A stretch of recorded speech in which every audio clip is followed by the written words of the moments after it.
Alice in Borderland, sucesso da Netflix. Como foi o seriado? O que aconteceu? Quais são as ideias para a segunda temporada? O que de acho aconteceu? Vamos entender tudo agora nesse vídeo. Fala galera, eu sou o Fábio e esse é o FAQ Nerd. Hoje a gente vai falar da crítica de Alice in Borderland. Então, ó, antes de começar o vídeo, já deixa o like aqui e se inscreve no canal para mais vídeos como esse no futuro. Primeiro de tudo, que raiva desse seriado. Mas uma raiva boa, porque esse seriado é muito bom. Mas cara, por que tinha que acontecer tanta coisa para explodir nossa cabeça? É impressionante a quantidade de coisas que acontecem para explodir nossa cabeça. Algumas vezes, literalmente. Esse vídeo está repleto de spoiler, então se você não assistiu Alice ainda, sai desse vídeo porque você precisa ver esse seriado sem spoiler. O mínimo de spoiler para você conseguir ver esse seriado, porque esse seriado é fantástico se você não tomar spoiler nenhum. Se você tomar um ou dois, já muda muita coisa do seriado. Então, ó, salve esse vídeo aqui, bota na sua lista para você ver depois, porque você precisa ver essa crítica com spoiler para a gente refletir todos juntos sobre o que vai acontecer na fantástica, que promete, né, pelo menos, a segunda temporada de Alice in Borderland. Alice in Borderland é um novo J-drama da Netflix, é baseado num mangá de sucesso no Japão. Ele conta a história de Araizo e seus amigos, que eles são mandados para uma outra versão de Tóquio. A gente não sabe bem se é a mesma versão ou não, isso não deixa claro nem na própria primeira temporada, isso não deixa claro se é a mesma versão ou não, se as pessoas foram levadas para outro lugar ou não. Elas são levadas para outro lugar, eles são levados para essa versão de Tóquio, onde basicamente todo mundo sumiu e sobraram poucas pessoas, a princípio só eles três, e eles vão descobrindo que eles precisam de jogos para sobreviver. Esse princípio da série é a parte que é justamente mais diferente do mangá e do anime. No mangá, o Araizo ele meio que implora para um lugar como esse, muito parecido com Alice no País das Maravilhas, que a Alice está tentando buscar um lugar melhor. Ele também está sonhando e buscando nos pensamentos dele um lugar que ele realmente se encaixe, um lugar que ele seja, onde ele se torne uma pessoa importante, onde ele consiga realizar os sonhos dele. No seriado, isso não é tanto o foco. Tem uma questão dele falar, ele mostra ali que a vida dele é chata pra ele, que ele tá meio de saco cheio, mas não é tão pedante, assim, não fica tão batendo nessa tecla o fato de que ele quer ir para outro lugar, de que ele quer achar um lugar melhor e tal. Até porque depois o seriado não quer perder tempo fazendo a contrapartida disso, que no anime e no mangá ele leva um bom tempo justamente com esse contraponto, que é o Araizo se culpando nesse novo mundo pelo fato de ter pedido ele. Então, no anime, no mangá, eles perdem muito tempo com isso, dele sonhando com esse novo mundo e depois ele se confrontando com um novo mundo que ele considera pior que o antigo. No seriado eles não vão tanto para esse ponto até o fatídico terceiro episódio. Então o caminho vai seguindo um pouco diferente, assim como também o primeiro jogo é diferente. No primeiro jogo, no mangá, eles enfrentam um ambiente, uma armadilha de flechas, onde eles são confrontados com perguntas, um jogo de sorte, onde eles são confrontados com perguntas e dicas de como sobreviver à chuva de flechas que vai vir. No primeiro jogo do seriado não, eles estão num prédio e eles têm que basicamente escapar do prédio. Mas o final, com exceção da menina que morre no primeiro jogo, no seriado, a ideia é muito parecida. O Shota se machuca exatamente da mesma forma, queimando e lesionando a perna. Então esse início do primeiro jogo é muito parecido.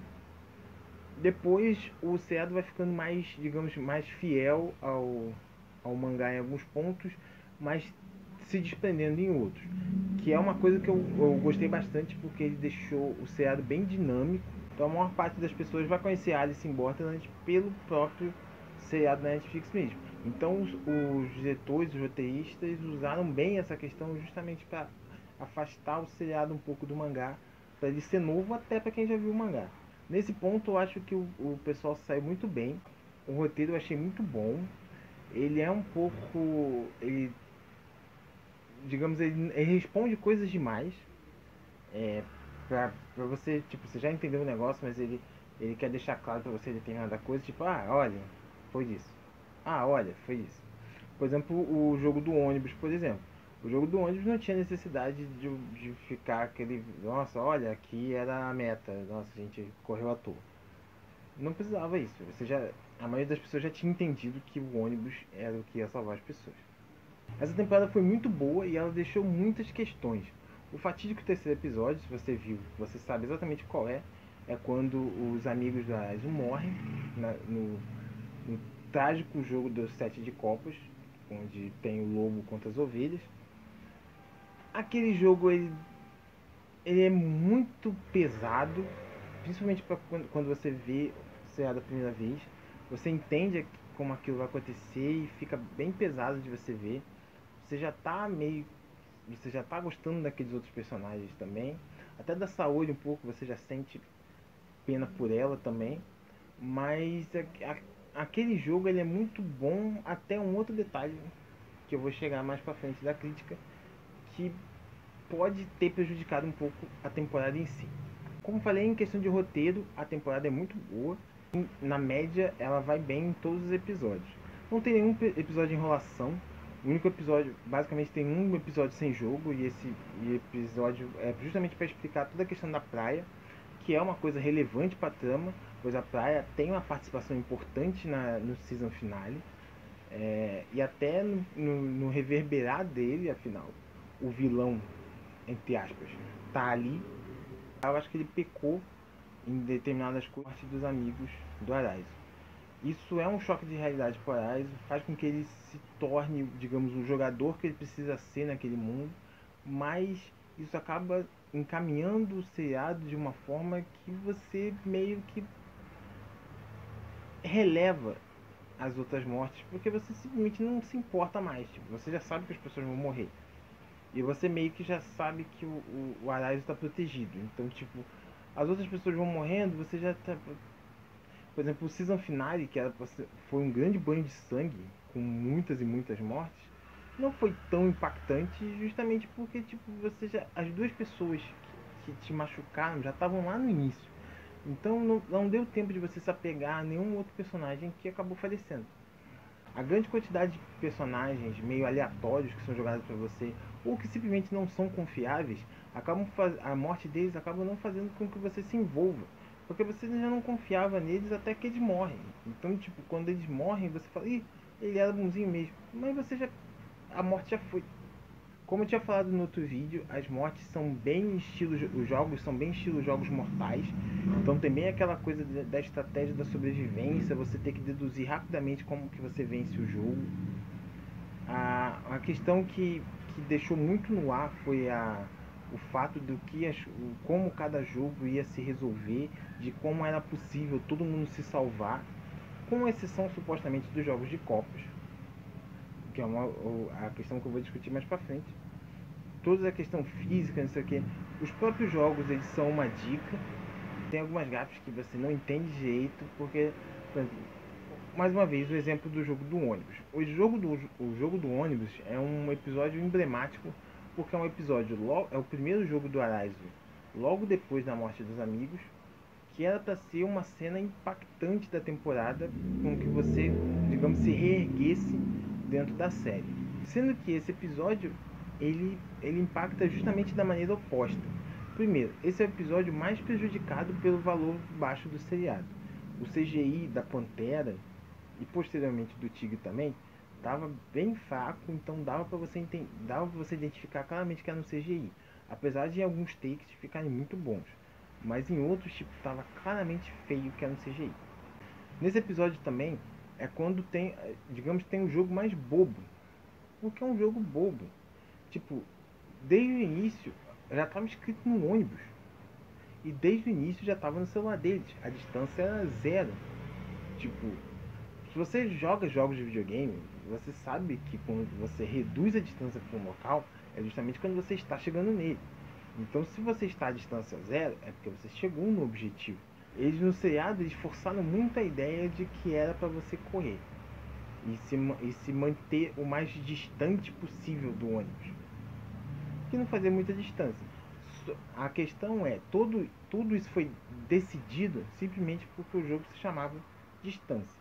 Isso foi uma gafe, mas é uma gafe que você pode aceitar um outro ponto da série, o dealer. Eu só fui ler o mangá após ver a primeira temporada. Então eu tive a mesma perspectiva que a maioria das pessoas. Fui vendo o seriado de acordo com o que o seriado apresentava. Agora após falar da crítica do seriado em si, que como eu falei é muito bom, vamos falar desses pormenores da temporada. O que a temporada ensinou pra gente e o que isso pode reverberar na segunda temporada. Como eu falei, os dealers têm uma participação importante nos jogos. Então vamos raciocinar um pouco. Os dealers são pessoas que supostamente foram escolhidas pelo grande mestre do jogo para participarem dos games. O que isso quer dizer? Até que ponto eles ajudam? Lembremos, a Saori falou que chegou 2 ou 3 dias antes do Arais e seus amigos. Como assim? Como que ela pôde chegar naquele mundo antes? Se supostamente a transformação aconteceu em Tóquio ao mesmo tempo. Mas por que ela chegou antes? Por que ela tem uma vantagem de tempo? Ou ela estava mentindo? Pelo que parece, não, ela não estava mentindo. Mas por que isso aconteceu? Como isso aconteceu? E isso é uma vantagem de dealer? Como vemos na explicação do último episódio, as personagens que se revelam dealers, elas aparentemente estavam em Tóquio completamente deserto, assim como a Araizo quando chegou. Mas será que isso era no mesmo período da Araizo ou isso era no mesmo período da Saori? Muito provavelmente os dealers foram personagens que chegaram antes do período de tempo de boa parte dos jogadores, justamente para ter essa vantagem tática do jogo. O que tudo leva a crer que sim, a gente encontrou vários dealers que não se revelaram dealers ao longo da temporada. Então vamos raciocinar um pouquinho sobre isso. O que a gente aprende com os dealers são, eles são, como eu falei antes, eles são jogadores que interagem dentro do jogo, ou para derrotar os personagens, ou para derrotar os jogadores, né? Ou para fazer com que eles caminhem em frente no jogo, basicamente dando uma rota para eles. Lembrando que essa teoria é uma teoria 100% focada no seriado. Eu não passei no mangá com relação ao seriado, justamente para não ter esse tipo de spoiler com relação às teorias que eu vou fazer. Então, tudo que eu estou fazendo aqui é pura teoria. Mas são teorias que eu quero conversar com vocês justamente para vocês me falarem se eu estou alucinando ou se é verdade. Quando descobrimos sobre os dealers, é explicado para nós que eles participam dos jogos como rivais, ou disfarçados de aliados, ou como inimigos declarados do jogador, como é do caso do prédio. No prédio, os dealers eram inimigos, eram pessoas que queriam atirar e matar os jogadores e impedir eles de que apertassem um botão que impediria a explosão do prédio. Como os dealers iam se salvar naquele jogo, não faço ideia. Se a gente olhar jogo por jogo, desde o início do seriado, tínhamos sempre pessoas estranhas no grupo do Araizo. Ele nunca jogou só com os amigos, ele sempre teve pessoas por fora. Os dealers sempre estiveram envolvidos nesses jogos, de alguma forma ou de outra. Então vamos fazer uma recapitulação rápida. No primeiro jogo, o Araizo jogou com os amigos dele, mais a Saori, mais uma outra pessoa. Essa outra menina morreu na primeira porta, instigada pela Saori. Logo, podemos deduzir já de cara que a Saori era uma dealer. Nesse ponto, a morte dela, no fatídico terceiro episódio, deixa a personagem ainda mais emblemática e ainda mais forte, porque ela sabia o que ia acontecer, ela sabia como ela tinha uma chance e mesmo assim ela aceitou a morte dela, mesmo sabendo que era uma dealer. Então, que a única chance que ela tinha de sobreviver era de fato ganhar o jogo, porque ela tinha feito eles jogarem. Então, como ela era a única pessoa fora do grupo dos 3 amigos, ela era dealer, só podia ser ela. No segundo episódio, o jogo do prédio, tinham tinham os dois inimigos que precisavam matar os jogadores com as armas que deviam impedir eles de passar pela porta. Mas será que não tinha nenhum jogador dentre as pessoas que tinham que achar a porta que também podia ser o dealer? Isso é uma coisa que a gente não vai saber e é muito difícil conjecturar isso agora. Como eu falei, no quarto episódio, que pra mim é o mais fraco do seriado, temos o jogo do ônibus. O jogo do ônibus, com a onda d'água, aos moldes de Daylight, grande filme do Stallone, ali temos uma imagem clara do que está acontecendo. Conta mais 3 pessoas desconhecidas no ônibus para começar o jogo. O jogo começa com essas 5 pessoas. Vemos uma pessoa claramente incita os seus amigos a partir, deixando ele ali. Típica ação de dealer.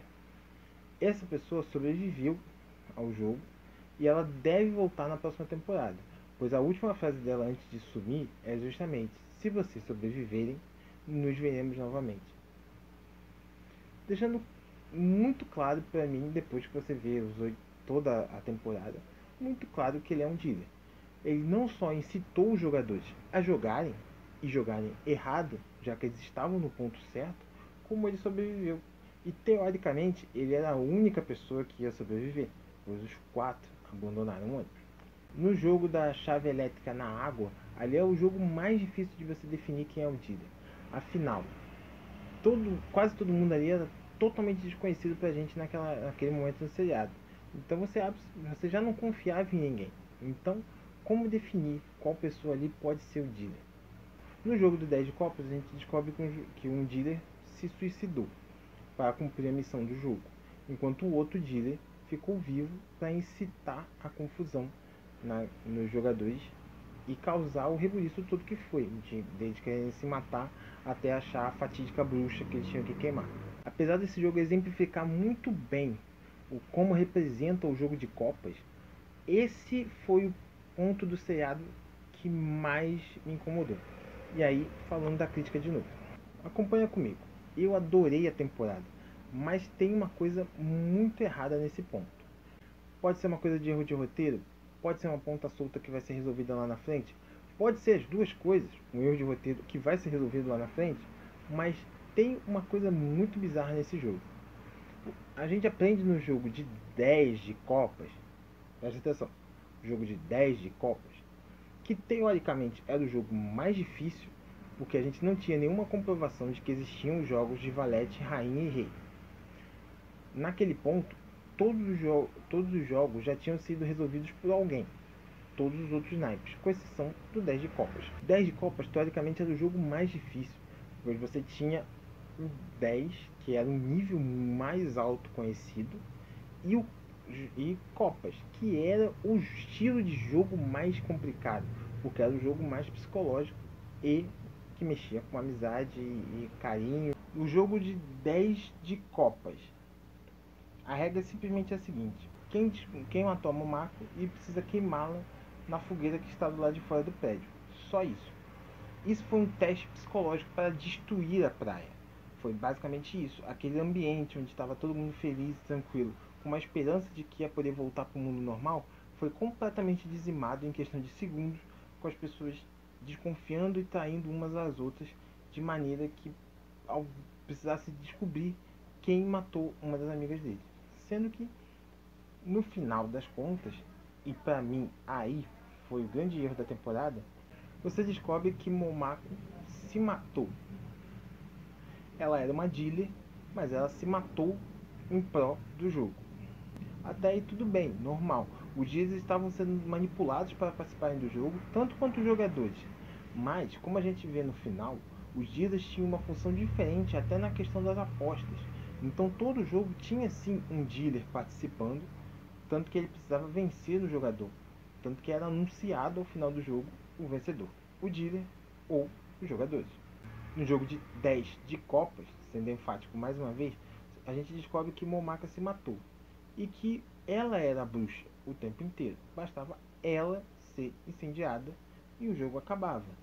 O que dá uma possibilidade clara que não era, digamos, garantida, mas que existia uma possibilidade de absolutamente ninguém morrer. Absolutamente ninguém precisaria morrer nesse jogo. O que é muito estranho para um jogo de 10 de Copas. O fatídico episódio 3, que foi um grande gancho para basicamente todo mundo ficar apegado a esse seriado e acompanhar ele até o final, foi o fatídico jogo de 7 de Copas. O jogo de 7 de Copas eram as 3 ovelhas contra o lobo.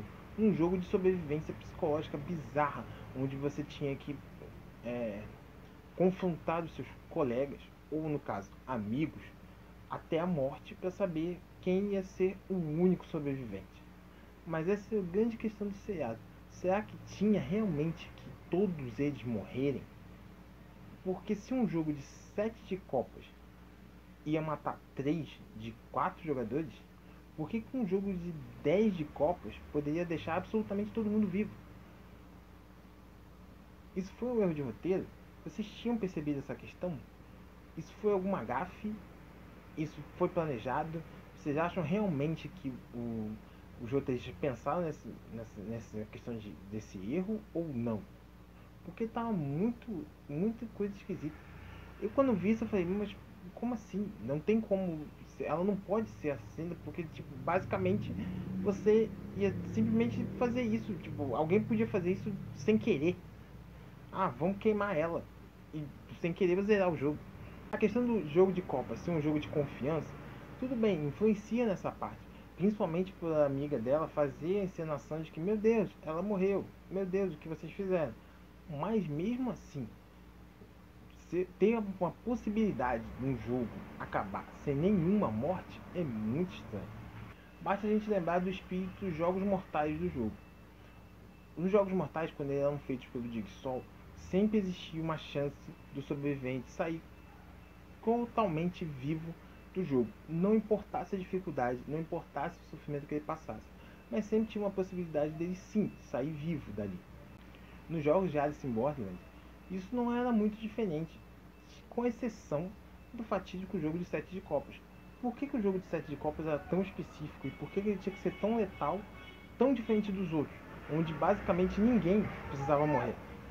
Se você pegar todos os outros jogos da Alice, ninguém precisava morrer em nenhum jogo para que os outros jogadores sobrevivessem, com exceção do 7 de Copas.